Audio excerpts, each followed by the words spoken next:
A young mother mysteriously died just hours after dining in an upscale restaurant. The search for clues revealed secrets hidden in an attic, an upscale gentleman's club, and underneath the young woman's skin.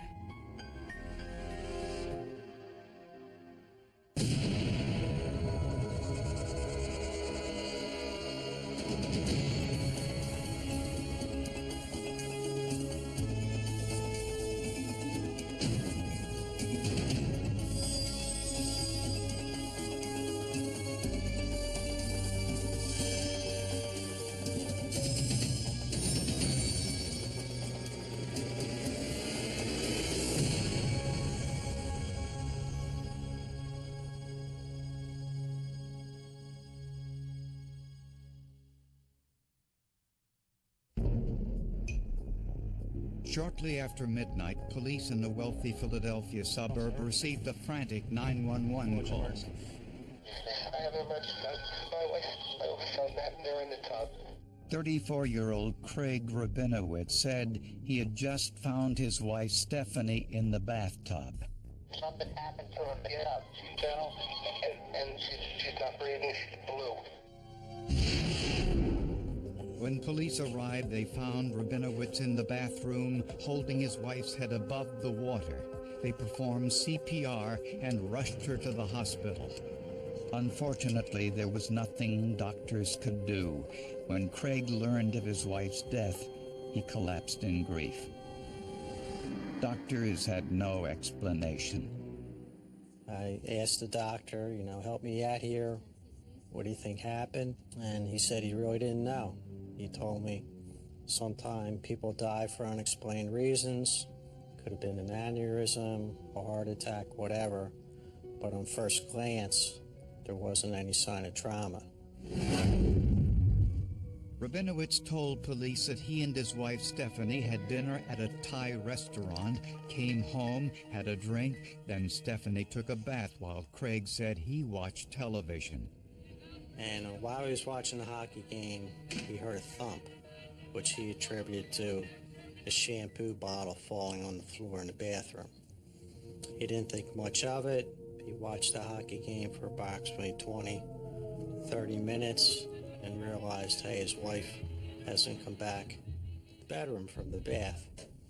So he went into the bathroom and found her unconscious in the bathtub. Detective Charles Craig had investigated many unusual deaths before, and a spouse with something to hide would usually act suspiciously, but not Craig Rabinowitz. Generally, when we interview people, witnesses, victims, suspects, we look to see if they have eye contact with us, see if they're shaking or if they're very nervous or if they're perspiring, and he didn't exhibit any of those signs. And police found nothing suspicious or out of place in the couple's home after Stephanie's death. TV was on, the shampoo bottle was in the bathroom, there was water in the bathtub. We checked all the doors and windows and found that the house was secure. We went through the master bedroom, didn't appear to have any signs of a struggle. We didn't find blood or anything of that nature. Craig and Stephanie were a classic love story. They'd been together since they first met in summer camp as teenagers. The Rabinowitzes were the perfect couple. In love, with good jobs. They had a beautiful young daughter, a year old. He had a business of his own, selling latex gloves and supplies. They'd been married since 1990. She was a lawyer, Bryn Mawr and Temple University educated. Craig was proud of his wife and worked hard to put her through law school. Stephanie spoke about her marriage in very idyllic terms. I mean, she thought she had a wonderful relationship, almost a perfect relationship in that, and she was extremely happy. Between her law practice and his business, they were very affluent, and lived in the exclusive mainline section of Philadelphia. But even wealth and privilege can't prevent unfortunate incidents like the one that befell Stephanie Rabinowitz. I came to the office Wednesday morning. I walked in and everyone was crying, and I was shocked to hear that Stephanie had died Tuesday night. I heard that she had an accident, that she drowned in a bathtub. That's all we were told. But why had Stephanie drowned? Was it caused by something she ate, medication? Was she depressed? Forensic investigators needed to find out more.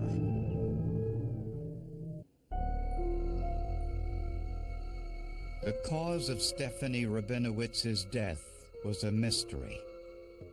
Stephanie Rabinowitz may have slipped, hit her head in the tub, subsequently drowned. It was a real tragedy. A mother of a 1-year-old child, devoted husband, happy family life. I mean, I was at a loss as to how she could have died. I didn't see any type of trauma, any cuts, any abrasions, any of that type of thing. Stephanie came from a religious Jewish family. In accordance with her religion, Stephanie's parents and her husband Craig wanted to bury her before the next sundown. It was a push to have Stephanie Rabinowitz buried quickly under Jewish custom. But the coroner overruled the family's wishes, saying he wanted to perform a complete autopsy.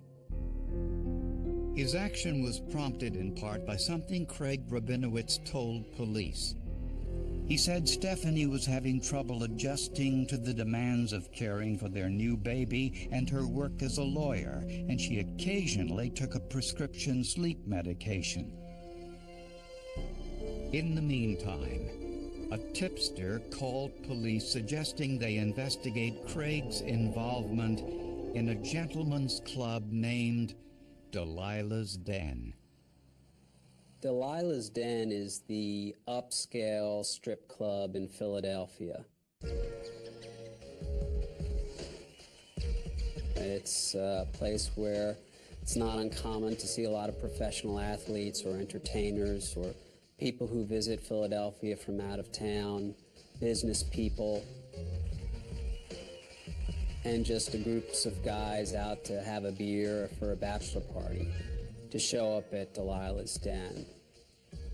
When detectives visited the club, they discovered Craig was a regular customer, and that his interest was primarily in only one dancer named Summer. Employees said this wasn't unusual. Well, Summer didn't come dance at clubs to make friends. Like, she was definitely there to make money, and she was sort of known as something of a shark. Like, she was always a big money maker. She always went after the, customers that appeared to have the most money. You know, can either be entertaining on stage and make it real clear to the customers that we're going to have a good time while you're here, but the fun ends at the door. Or you can sort of draw the customers into this, longer, drawn-out fantasy and develop regular customers. When interviewed, Summer admitted that Craig was a good customer, but strictly that, a customer and not even her best one. They would each have 2 or 3 good customers who would spend a lot of money on them, even buying them furnishings for their house or paying repair bills or doing dental work, that type of thing. She said there was no sexual relationship between the two of them, that they weren't dating or anything of that nature. We were always suspicious of that, of course. I know dancers who have gotten cars from their customers, other elaborate gifts of jewelry, and, apartments, etc. Delilah's customers who want something a little cozier can get private dances in the champagne room. They use Delilah's dollars, house money bought with credit cards. Club records indicated Craig was spending as much as $3,000 a week at Delilah's. A lot of money, perhaps, but certainly not illegal. In fact, Craig's visits to Delilah's were not unknown to Stephanie Rabinowitz. I think he had really told her that he did business there, and that is not an uncommon thing to see in any city with people who are doing business, especially something like sales. Whether Craig's interest in Delilah's was professional or personal, it certainly didn't explain Stephanie's death. That would have to come from the forensic accountants.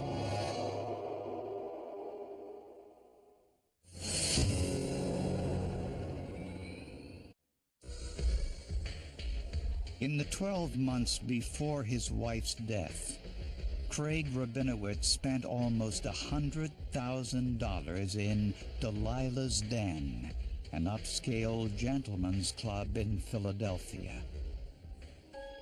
Investigators searched the Rabinowitz's home for financial records, interested to know how Rabinowitz could afford this kind of spending. He was a latex glove salesman, but nobody could really find a lot of latex gloves. But detectives did find a hidden crawl space in the bedroom closet. So basically I just lifted up the board covering the crawl space, looked around, didn't see anything, but felt around the top of the crawl space and found this bag. And turned out to be a shopping bag filled with a lot of paperwork. The paperwork included credit card receipts for Delilah's Den, hotel receipts, and gifts he had purchased for his favorite stripper. There was also pornography. Basically, Craig Rabinowitz's double life was squirreled away in the crawl space of the top of his home. The bag contained pawn shop tickets proving Craig pawned Stephanie's heirloom jewelry just after she died. The bag also contained an accounting ledger, possibly for Craig's surgical glove business, but investigators weren't sure. They brought in a forensic accountant, which I had never been involved in before, and he very thoroughly and systematically went through every bill that Rabinowitz had. Rick Zayas is an expert at finding the real cost or value in accounting records that have been written in a way to hide their true meaning. He was describing importing containers of these latex gloves from overseas, that the cost of a container would be $20,000 or $22,000 per container, that he was then going to be able to sell those containers for twice that amount. That was the pitch. Sounds too good to be true. It was too good to be true. Zayas discovered that Craig's latex glove distribution company had never bought or sold a single glove. The only money coming into the company was funds from investors, Craig's family and friends whom he was scamming with a Ponzi or pyramid scheme. So the money from investor 2 was now going back to pay investor 1 and just keeping that cycle running. And Zayas learned that Craig paid no office or warehouse rent anywhere in Philadelphia. The closest thing Craig had to an office was his seat at Delilah's strip club. When his family, when his wife, when his friends, when his in-laws thought he was out making sales calls for his latex glove business, at least 1, 2, 3 days a week, Craig Rabinowitz was in a dark, air-conditioned strip club in a back room, getting couch dances and lap dances by a 24-year-old stripper. Zayas estimated Craig was in debt to the tune of $800,000. He owed most of it to his shareholders who had invested in his non-existent business and who wanted their money back at some point with a profit. Apparently, not even Stephanie knew what was going on. Of all the people that Craig conned, quite clearly, he conned Stephanie the most. and the forensic accounting identified a possible motive for murder. On the inside of the handwritten ledger were amounts that corresponded to the life insurance policies on Stephanie, including $1.5 million worth which Craig had just purchased. The outside of the ledger listed the amount owed to each of Craig's investors. He made small token payments to pacify them, and through a series of financial calculations, Zayas was able to tell when they were made.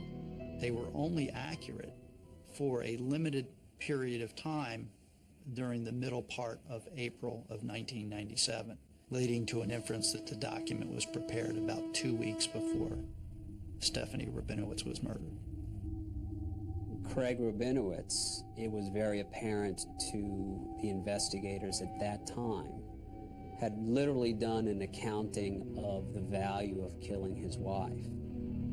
The insurance payout not only would have eliminated Craig's debt, but also allowed him to continue his extravagant relationship with Summer and still not have to work for a living. All of this showed motive, but if the medical examiner didn't rule Stephanie's death a homicide, it was salacious, but little else.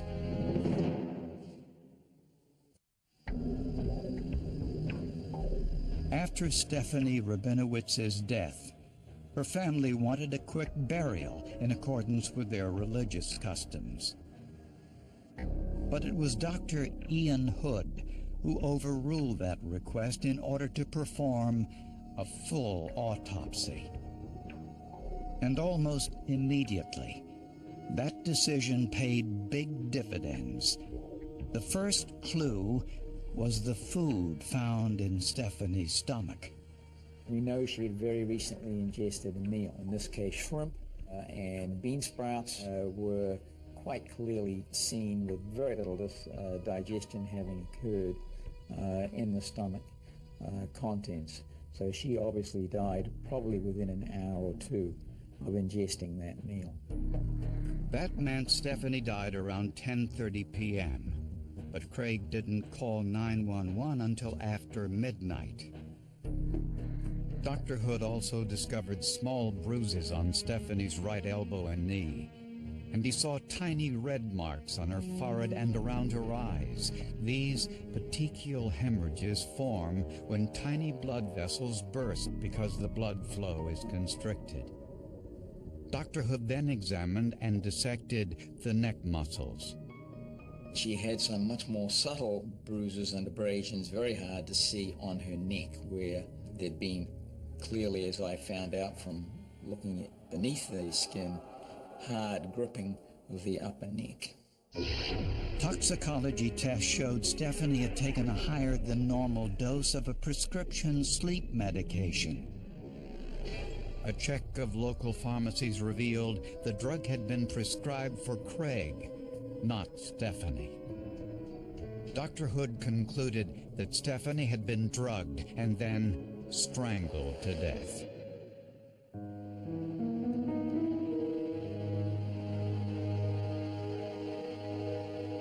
Stephanie was finally laid to rest in her family plot.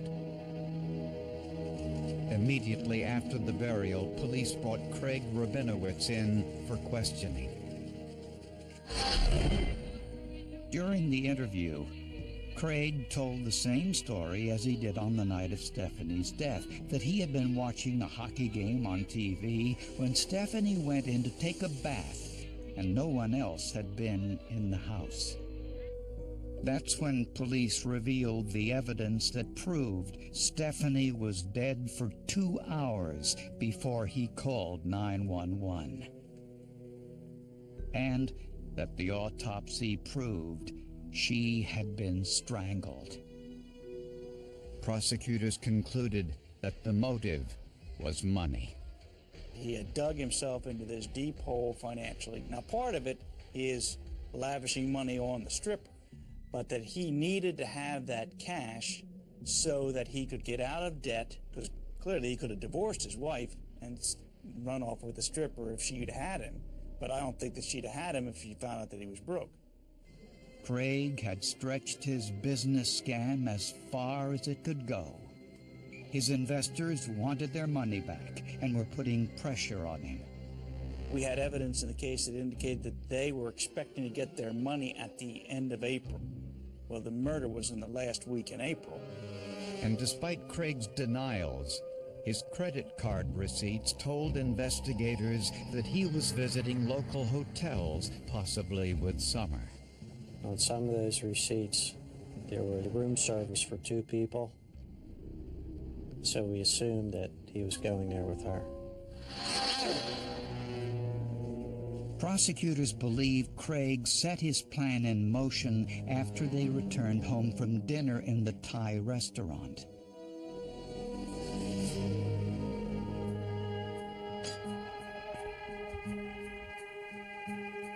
Before going to bed, Craig spiked Stephanie's drink with his prescription sleep medication, more than enough to knock her out.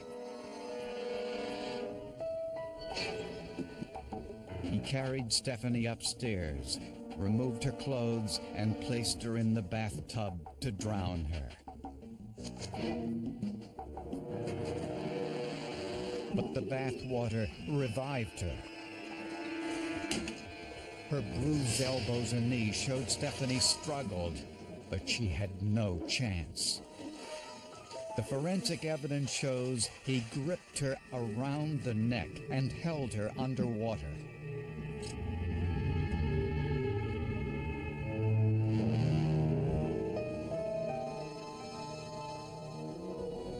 Frightened by what he had done, Craig waited 2 hours to call 911. The gamble that Craig Rabinowitz engaged in was that we would not conduct an autopsy. I think the autopsy decision was a very critical decision. I think because when it first came across, the outward appearances of it was that a horrible accident had taken place. There were sensitivities, I think, in trying to be sensitive to the family's wishes to bury Steffi under Jewish custom and to bury her within a day of her death. But the autopsy found the petechial hemorrhages, the neck bruising, and the 2-hour delay between her death and the 911 call. The forensic accounting uncovered the motive. When he was charged with first-degree murder, Craig Rabinowitz pleaded not guilty. But on his first day in court, he had a change of heart. He said his wife appeared to him in a dream and convinced him to end the trial and confess to what he had done. I think that's complete nonsense. I think he pled guilty for selfish reasons. He knew that we would spend several weeks just completely annihilating his character in front of the whole world, including his mother and friends and whatnot. Craig Rabinowitz, if this proved anything, was a selfish, self-absorbed, weak person. And I think the prosecutor saw his plea not just as a heartfelt act of contrition to help the families, but as a self-serving, cowardly act that allowed him to avoid truly confronting and articulating in public the detail and the exact nature of what he had done. Craig Rabinowitz was sentenced to life in prison without the possibility of parole. I had no doubt that this would work out. Craig would be convicted. What this was doing to Stephanie's family had a much more immediate impact on me. And I think they really needed closure. They needed a full understanding of what had occurred. And to me, that's what the forensic evidence did.